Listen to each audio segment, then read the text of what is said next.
Superdelegates are not supposed to pledge ahead of time. That is something in the modern era that they have done, which is against their rules. And they're also can change their vote at any time, including on the convention floor. If you were to have multiple ballots, you could change your vote as a superdelegate. And just a reminder to our regular listeners and those who are just joining us, those superdelegates are primarily made up of donors, elected officials, party insiders, former elected officials, and such.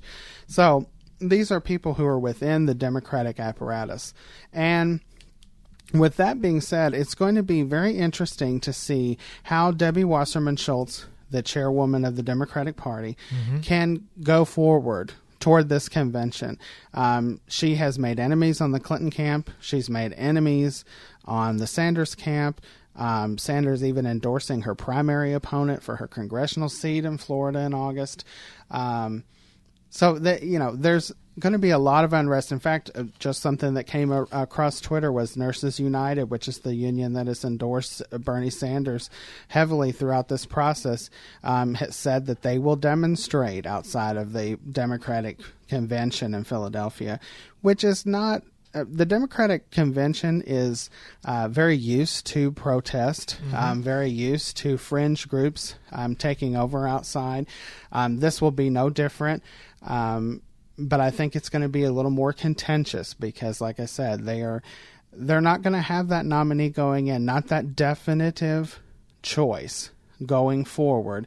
And Bernie Sanders could win, like I said, 3 to 4 to even 5 of those states now, with polls showing him closing the gap in New Jersey. However, that would be a very big thing for him to close that gap in New Jersey.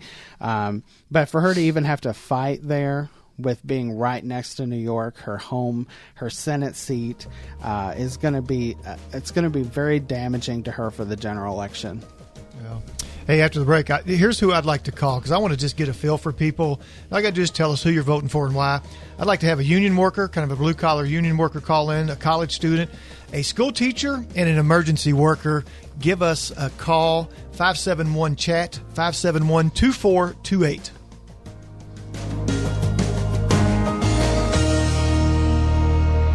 WFIA, The Spirit.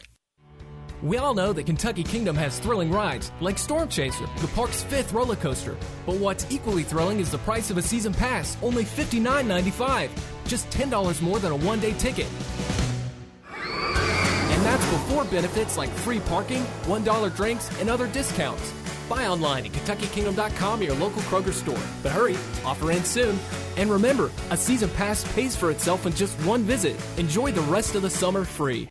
Did you know by age 50, half of all men have an enlarged prostate? This means more trips to the bathroom, waking at night to go, even longer time in the bathroom. If this sounds familiar, call us now, because we're shipping free bottles of Super Beta Prostate to listeners of this station. Super Beta Prostate is a non-prescription formula guaranteed to reduce the symptoms of your enlarged prostate.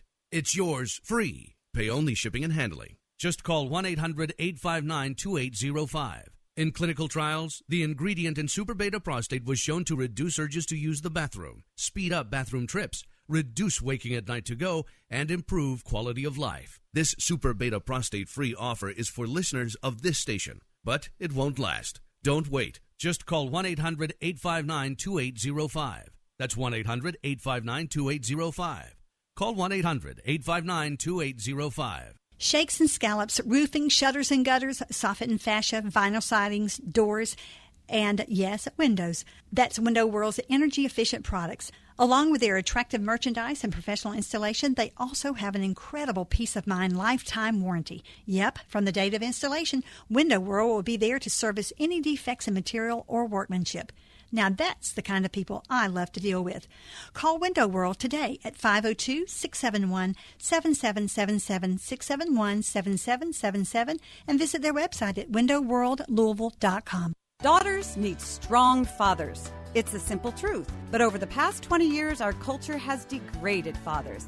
This is Dr. Meg Meeker. My new book, Strong Fathers, Strong Daughters Devotional, shows fathers how to really connect with their daughters and help them grow up to be smarter, stronger, and more successful. Strong Fathers, Strong Daughters Devotional. 52 devotions every father needs by Dr. Meg Meeker is available now on Amazon and at bookstores everywhere. Hey, Valley View Church, meet your new pastor, Brian Stone. Well, good morning, Valley View. Well, me and my family made it here to Louisville. You guys have been so welcoming to us, and I couldn't feel more certain of our call. Of course, new guests are always welcomed and encouraged to attend either the 9 a.m. or 10:45 a.m. service. From Kingsland Baptist Church in Katy, Texas, welcome head pastor Brian Stone and his wife Holly and their 2 children to Valley View Church. For more info, go to valleyviewchurch.org. You're listening to Just Ask Joyce on WFIA, The Spirit. Well, welcome back. If you can't call, but you want to email a question, we don't have access to Joyce's email, but we do have Hillary Clinton's. You can email us at electionselection@icloud.com. Is that right? Yes, that's it. All right. And, hey, we have Nick. Nick, you there? Hey, yeah, I'm here. And tell me why you're calling, because were you one of my choices I gave? Yep, I sure am. I'm a union electrician. Union electrician. All right, Nick. And who are you voting for and why?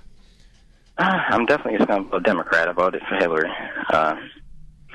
I guess why has a lot to do with tradition, but I know Democrats tend to favor strong unions. They seem to realize the link a strong union has to a strong economy, yes, and all the benefits it provides. And I know Republicans would probably get rid of them, right to work and all that. Less training, less skills, more accidents, and being killed on the job is what I would see.